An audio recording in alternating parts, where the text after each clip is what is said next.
শান্তিপুরের রাস তো অনেক দেখেছেন।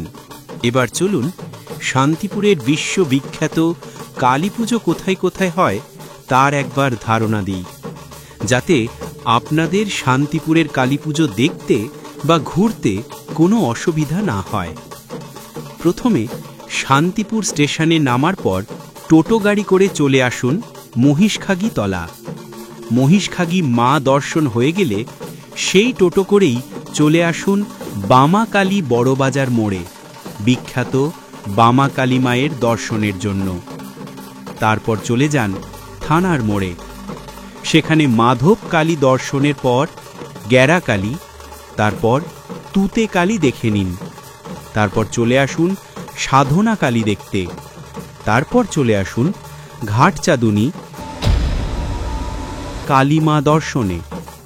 এরপর টান টান চলে আসুন কাশ্যপপাড়া পাতাল কালী দর্শনের জন্য।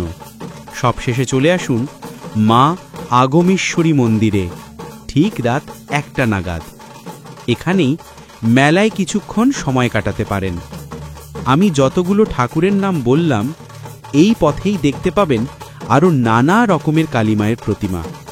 এটা আমি কালী পুজোর দিন মানে 20 অক্টোবরের কথা বলছি।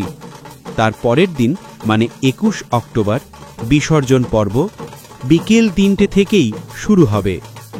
দুটো দিনই বাইকে করে এলে খুবই সুবিধে হবে, না হলে টোটোতে সামান্য খরচা বাড়তে পারে। ভালো থাকবেন, সুস্থ থাকবেন। শুভ দীপাবলি ও শুভ কালী পুজো।